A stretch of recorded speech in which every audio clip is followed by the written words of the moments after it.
this is the news tonight, your daily roundup of all that has happened across India and the world. I'm Ishan Russell, and tonight our focus is, of course, in Delhi, because Delhi went to the polls today, second time in 14 months, and there was no voter fatigue. This was a record turnout along expected lines. And what does that turnout mean? We'll be talking about over the next half hour. Also, we'll be talking about the political crisis in Bihar as well. Yes, there has been some heavy political movement there. We'll be filling in on that, all that and more over the next half hour.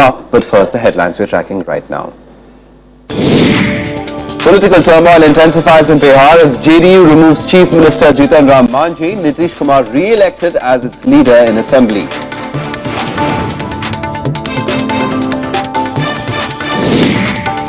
Delhi records over 67% turnout in the assembly polls today, exceeds previous records in a tight contest for the national capital.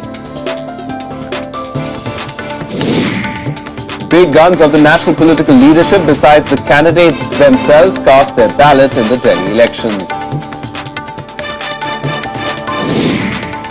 PDP, BJP combined win 3 out of the 4 Rajya Sabha seats in Jammu and Kashmir. Congress's Ghulam Nabi Azad re-elected for another term.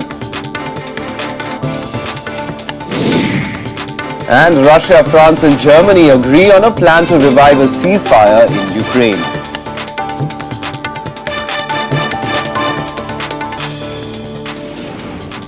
Alright, the top story right now. Nitish Kumar has been elected as the leader of the JDU legislature party at a meeting called by party president Sharad Yadav to replace Jitan Ram Manjhi as the chief minister of Bihar. A defiant Manjhi dubbed the meeting as unauthorized. At the same meeting, the MLAs also ousted Manjhi from the party. A day of heavy politicking resulted in an upheaval in Bihar JDU. Nitish Kumar came back in the reckoning, even as the one he had chosen to lead the state, Jitan Ram Manjhi, was thrown out of the party.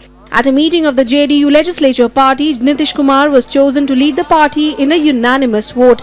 The meeting, called by party president Sharad Yadav, was attended by 97 of the 111 JDU MLAs. राज्य सभा के चुनाव में Bharatiya Janata party ने जो गंदा खेल खेला, वैसा बिहार की राजनीति में होता नहीं था। जिस ढंग से हमारे दल को तोड़ने फोड़ने की और जिस ढंग से खुलेआम पैसे का प्रयोग किया जा रहा था, हमारे सामने वो चुनौती खड़ी हुई। तो जो सरकार तत्काल बिहार में बनी थी, वो चल नहीं सकती थी। The decision was preceded by heavy political activity in the state. In his bid to patch up with Nitish, Manjhi had met his mentor in the morning. Manjhi later dismissed 2 ministers who were believed to be pro-Nitish. The politics did not end there. At a cabinet meet, Manjhi proposed dissolution of the state assembly, a call that was rejected by 21 of his ministers and supported by just 7. इसके लिए श्री मांझी जी स्वयं जिम्मेदार हैं। श्री नीतीश कुमार जी ने उनको पूरे कार्यकाल के लिए मुख्यमंत्री बनाया था। उनके अनाप शनाप बयान और भाजपा से बढ़ती हुई उनकी नजदीकी और श्री नरेंद्र मोदी का गुणगान ही उनको ले डूबा। Nitish Kumar's election paves the way for the former Bihar chief minister to take over the mantle again by replacing Manjhi, whom he had handpicked after resigning. Bureau Report, Rajya Sabha TV. And the political situation in Bihar is being closely followed by the BJP in Delhi. Leaders from the party's state unit met BJP President Amit Shah and apprised him of the situation. Prime Minister Narendra Modi also called about a meeting of the party leaders at his residence. BJP is keeping a close watch on the developments in Bihar and say that they are prepared for fresh elections. Even as the party maintains that the goings-on in Bihar are an internal matter of the JDU, it came out in support of Jitan Ram Manjhi. BJP accused Nitish Kumar of doing injustice to a Mahadalit. Support और विरोध करने का भी प्रश्न पैदा नहीं होता है। ना हमसे किसी ने सपोर्ट मांगा है, लेकिन महादलित को तो मुख्यमंत्री नीतीश जी ने बनाया था और नीतीश जी ने नैतिकता की दुहाई दी थी। बड़ी बड़ी बातें कही कि बड़ा त्याग किया, बड़ा बलिदान किया उन्होंने लोकतंत्र के लिए। आज 7 महीने में ऐसे क्या परिस्थिति पैदा हो गई, एक महादलित को हटाकर वो खुद मुख्यमंत्री बनना चाहते हैं। उन्होंने निर्णय लिया है कि अपने सारे ऑप्शन खोल के रखे जाएं, गतिविधियों पर पूरी नजर रखी जाए और जैसी परिस्थिति आएगी उस प्रकार के हम निर्णय करेंगे। जदयू के जो आपस के कलह हैं, उस कलह से बनने वाली सरकार के बजाय नया जनादेश प्राप्त करना ज्यादा फायदेमंद है बिहार के लिए। Nilab Mishra, editor in The Outlook, now joins us to help us understand the reasons behind what has been happening in Bihar. Nilab, if we talk about the JDU and the Nitish Kumar in particular, I mean, this wasn't a situation that he'd expected when he made Jitan Ram Manjhi the chief minister. But now, is he really in control as far as Bihar politics is concerned? How does this entire drama impact the politics and the coming elections? Well, before the coming election, a call has to be taken by the central government about what to do regarding the recommendation of Jitan Ram Manjhi for the dissolution of the assembly. Now here I would like to say that any misadventure on the part of anybody would create more instability in Bihar and cause more bitterness even in electoral politics, which the elections are supposed to take place towards the end of this year. So, strictly speaking, the governor and the central government should go by the provisions of the constitution, wherein the majority has to be tested on the floor of the house, and a chief minister whose majority is not proven, the governor should not be bound by the advice of that chief minister. Right. So the first call is, because BJP as a party has taken a stand that the fall of the government and new elections in Bihar are important. Now that stand seems to be prejudging as to the or presetting the procedure which the central government might adopt with regard to the constitutional provisions. Right. So here the constitutional provisions should be strictly followed, and if then the governance of Bihar becomes impossible as per the constitution, then only any kind of intervention by the central government should be thought about. Having said that, the implications for this are manifold. You know, the BJP was there ever since the breakup between Nitish Kumar and the BJP. The BJP had been trying to split the JDU, and not to say that it was only the fault of the JDU, the BJP, but also a section within the JDU probably thought that it had better future career prospects with the BJP. Right.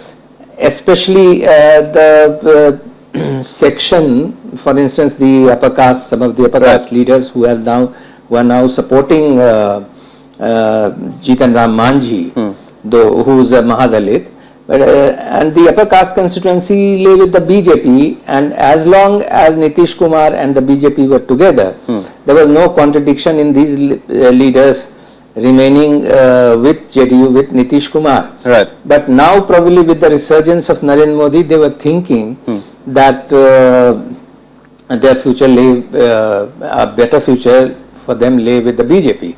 But with the result of Delhi now coming in and the kind of thing which the kind of results which the opinion poll and exit polls are showing, there would be some rethinking in the BJP, I suppose, because they have seen that imported leadership in Delhi probably didn't benefit them. So what kind of, they are seen to be playing, seen to be indulging in horse trading in Bihar and getting important leaders, then they would also have to think about alienating the possible alienation of their own long-time workers. Absolutely. So it's a very tricky and complicated situation in Bihar, and we can look forward to as journalists, we can look forward to some very interesting political developments unfolding in Bihar. Absolutely, we're looking forward to those developments, but hoping that Bihar does have a stable government at the same point in time. But Nilab, if you talk about, you mentioned the Delhi polls, the fact that in Delhi, the Narendra Modi juggernaut, as many are saying, could be perhaps stopped by Arvind Kejriwal, as many opinion polls are suggesting right now. Do you think that also prompted Nitish Kumar to, replace Jitan Ram Manjhi, or do you think it was prompted by other factors, the caste calculus, as you were mentioning, quite important in Bihar?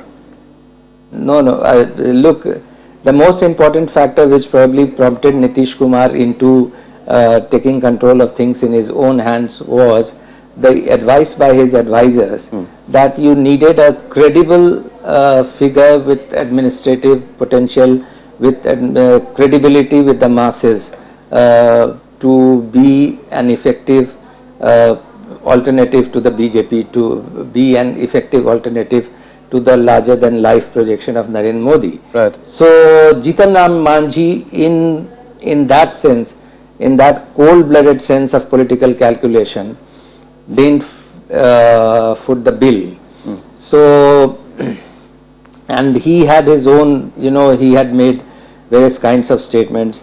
His grip on the administration was not as it should be, and he had developed ambitions of his own. Not that there is anything wrong with political ambition, but you have to be mature enough to go with your ambition in a sophisticated way, and you have to keep many things, many political considerations in mind, because at the end of the day, politics is about what kind of governance you are going to provide to the people.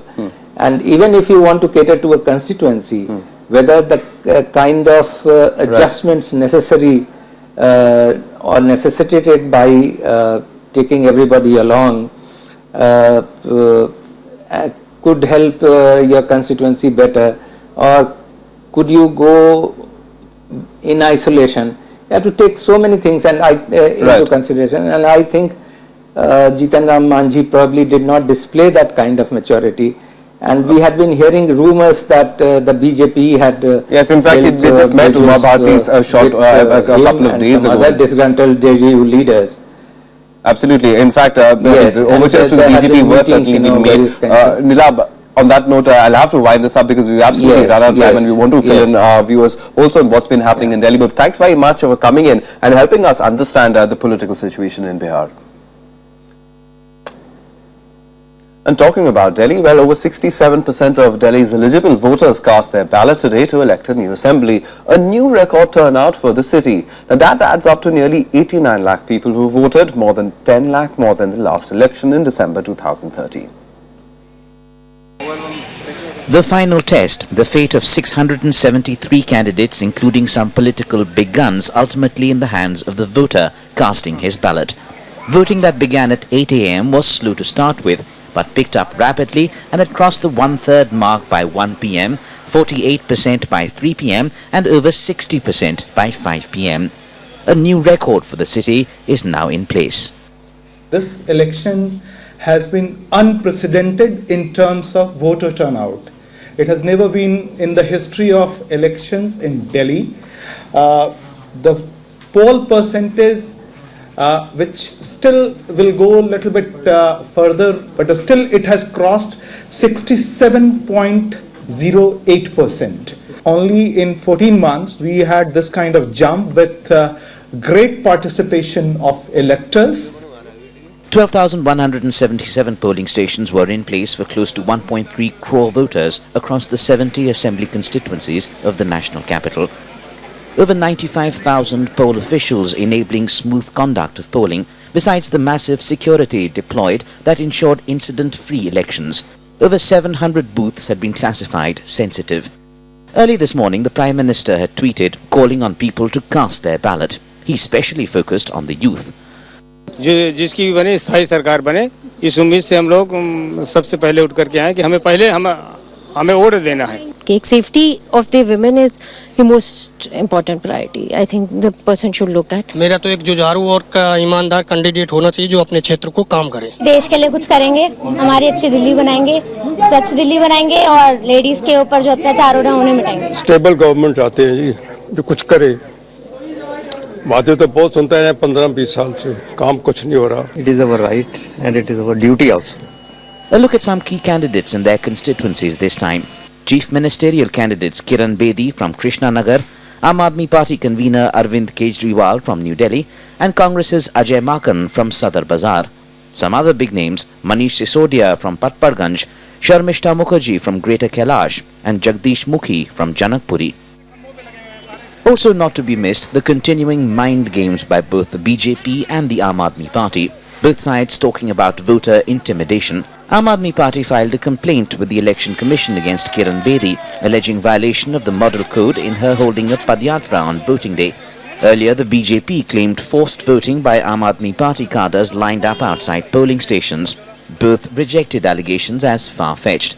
Just over 65% of Delhi's eligible voters had cast their franchise in the city's last assembly election in December 2013.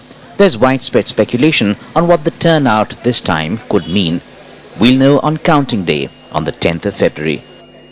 Bureau Report, Rajya Sabha Television. The elections in the national capital also means political big guns, including many central leaders living in the city, coming out to cast their vote. Leaders whose fate is at stake were out early to cast their ballot. Kiran Bedi at Krishnanagar, Arvind Kejriwal at Lodi Colony and Ajay Makan at Rajouri Garden, besides the other candidates rubbing shoulders and lining up with the common man to cast their ballot. Amongst others are Vice President Mohammad Hamid Ansari, Delhi Lieutenant Governor Najib Jung, former Chief Minister Sheila Dikshit, Congress President Sonia Gandhi, Congress Vice President Rahul Gandhi and Priyanka Gandhi and Robert Vadra as well. Bhajpa के कार्यकर्ता बिल्कुल give up कर चुके हैं। वो चुनाव हार चुके हैं। कई बूथों के ऊपर तो वो अपनी टेबल सिमट के जा चुके हैं। अब चुनाव लगभग एक तरफा होता जा रहा है और मुझे पूरा यकीन है कि लोग ऐसी पार्टी को वोट देंगे जो आपको ईमानदार राजनीति दे सकती है और जो दिल्ली से रिश्वतखोरी खत्म कर सकती है। एक वोट के साथ आपको दो लीडर मिल रहे हैं, नरेंद्र मोदी जी और किरण बेदी। आपको दो लीडर मिल रहे हैं। एक वोट से दो लीडर्स जो हमारे विकास वर्ल्ड क्लास सिटी बनाने के लिए सारी लीडरशिप जानते हैं, सारी क्षमता रखते हैं, उसका सपना ले रहे हैं और वो कह रहे हैं कि मैं सूद के साथ वापस दूंगा जो आपने मुझे 7 लोकसभा सीट जिताई थी। We've had a good campaign in the last few weeks. We have raised some very healthy issues of Delhi. We have raised the issues confronting Delhi, problems confronting Delhi. We have also offered solutions to these problems. And unlike our competitors, we have not resorted to petty individual remarks like not getting Republic Day pass or join the party to get a Republic Day pass or things like that. हमें उम्मीद से लड़े हैं और 10 तारीख को हमारी उम्मीदें पूरी होगी, ये हम कामना कर रहे हैं। क्या किस तरह की उम्मीदें हैं मैम, किस तरह की उम्मीदें पूरी होने के बाद कामना करती हैं? देखिए मैं आपको बता दूं, कोना चुनाव है, इसमें कौन सी पार्टी बहुमत लेकर आएगी, फुल लेकर आएगी, कितनी लेकर आएगी, ये अंदाजा लगाना बहुत मुश्किल है। At least 4 major exit polls conducted today predict that the Aam Aadmi Party is forming the next government in Delhi. Take a look at these figures for exit polls as per 3 p.m. Now, as of 3 p.m., the Cicero exit poll gives AAP 35 to 43 seats, the BJP 23 to 29 seats, and 3 to 5 seats for the Congress.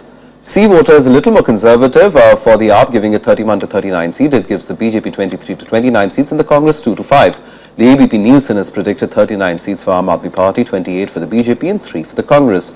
The News Nation exit poll as of 3 p.m. has given AAP a massive 39 to 43 seats to the BJP's 25 to 29 seats. The Congress, which has really become the also-ran of this election, is predicted to win just 1 to 3 seats. Now, there is also another election that happened today. Congress leader Ghulam Nabi Azad has been re-elected as a Rajya Sabha member from Jammu and Kashmir, while the PDP backed the 2 seats and the BJP won in the elections to the upper house from the state. Voting for the Rajya Sabha 4 seats was held in Srinagar today. Besides Azad, who was the joint candidate of the Congress and the National Conference, PDP's Fayaz Ahmed Mir and Nazir Ahmed Lawe and Shamsher Singh Manas have been declared winners in the elections. Under seat-sharing agreements, the BJP and the PDP fought the elections together, as did the National Conference and the Congress.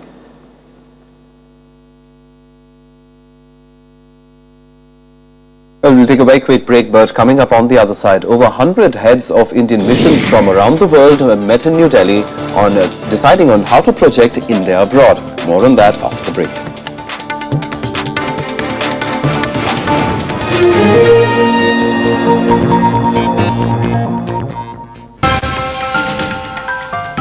In the Maths Factor, we travel through time and space and see how maths has evolved and how it is a part of the world around us.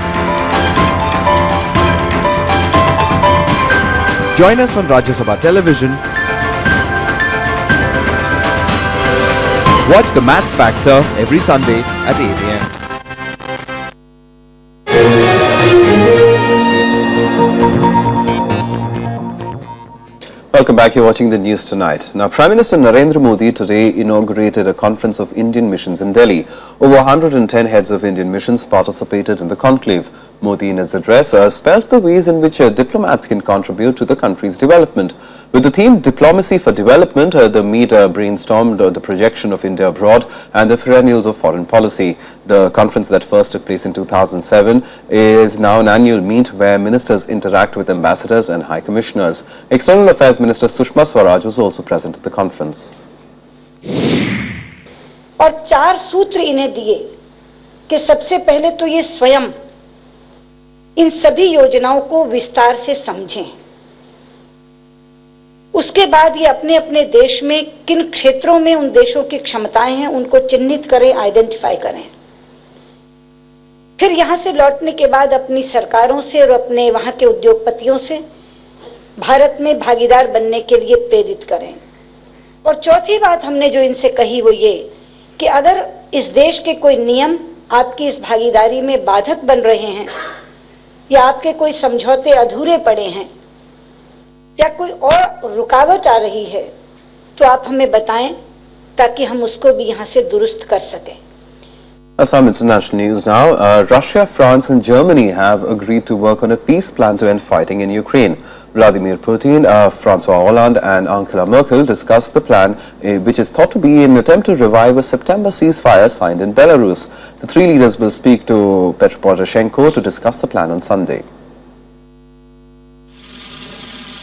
More than 5 hours of talks at the Kremlin between Russian President Vladimir Putin and the leaders of France and Germany yielded no deal to end the fighting in eastern Ukraine. But the three agreed to continue diplomacy in hopes of clinching a long-awaited ceasefire within days. Though none of the leaders spoke publicly, sources say the meeting has been termed as constructive. Исходя из предложений, сформулированных президентом Франции и канцлером ФРГ, в настоящее время совместная работа ведется для подготовки текста возможного совместного документа по имплементации минских договоренностей. The Belarus peace plan never fully took effect. According to the UN, continued fighting has killed more than 200 in the last month. However, Ukraine's president is hopeful that the peace proposal by France and Germany could work. Ukraine today. Sir, are you confident that the Franco-German... More secure Europe than before. Thank you. Yeah. Russian President Vladimir Putin, France's François Hollande and German Chancellor Angela Merkel will discuss the plan for eastern Ukraine by phone with President Petro Poroshenko on Sunday. Events in Ukraine are also expected to feature prominently at a security conference in Munich. Merkel, US Secretary of State John Kerry and Russian Foreign Minister Sergei Lavrov are all due to speak at this event. Bureau Report, Rajya Sabha TV. Now, there's still no clarity on whether a captured U.S. activist and aid worker in Syria, Kayla Mueller, is alive. Islamic State militants have said Mueller was killed by a Jordanian airstrike in Syria. Mueller's parents urged the IS to make contact with them and treat the aid worker as a guest. IS released images of a ruined building where it says Mueller died, but no images of the aid worker herself. It is said Jordanian jets had bombed the building on the outskirts of their Syrian stronghold, Raqqa. If Kayla Mueller's death is confirmed, she would be the 4th American to die while being held by the IS. White House officials say they have seen no proof of her being killed, while ruling out concessions on negotiations with terrorists and hostage takers. We do not, at the present, have any evidence to corroborate ISIL's claims. But obviously we'll keep reviewing the information at hand. We have a broader policy with respect to hostages around the world. We don't make concessions to terrorists and to hostage takers. We don't pay ransom. And we adhere to that policy rigorously. Now, some more international news and updates in Global Buzz. At least 9 people, including 2 children, were burned alive in Bangladesh when the opposition protesters hurled petrol bombs on a packed bus and a truck in the latest span of worsening politics. The opposition Bangladesh Nationalist Party intensified protests last month in a bid to force Prime Minister Sheikh Hasina to step down and hold a new poll. At least 70 people have been killed and hundreds injured since then. More than 5,000 Jordanians took to the streets on Friday, calling for the revenge for the killing of a Jordanian pilot by the Islamic State group. After the midday prayers, Jordanians held a demonstration with the participation of Queen Rajya Al Abdullah of Jordan. The U.S. Central Command released aerial video footage of U.S. and coalition airstrikes on parts of Iraq and Syria. Those videos include one purporting to show the coalition airstrikes carried out by Jordan in the vicinity of Al-Saqqa, Syria. A prominent Kenyan MP, George Muchai, was shot dead along with two bodyguards and a driver in the early hours of Saturday. The attack took place in the center of the capital, Nairobi, when he was returning home after meeting family members in a restaurant, and masked gunmen opened fire at them. They stole a briefcase and took the pills from the bodyguards. Indonesian divers have retrieved the bodies of the two pilots of the AirAsia plane that crashed into the Java Sea in December with 162 people on board. Indonesian officials say the bodies were found in the plane cockpit, found about 20 meters from where the fuselage was located, and the bodies of the pilots were still inside, wearing uniforms and strapped to their seats. 98 bodies have been found so far.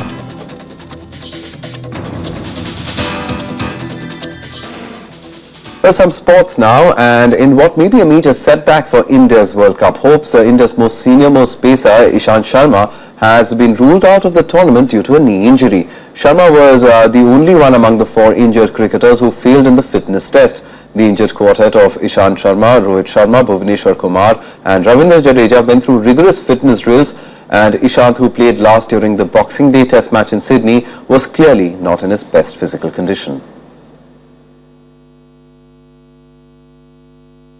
Well, time now to find out what's been happening in the ongoing 35th National Games in Kerala.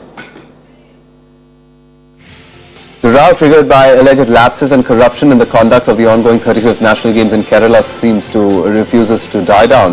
In fact, State Sports Minister has said that the Congress-led UDF government is ready for any probe. He claimed funds were diverted in the name of constructing stadia and said during the previous CPIM-left LDF rule and were not used for the games. Radhakrishnan also gave out details of amounts spent for the construction of the stadia during the LDF period.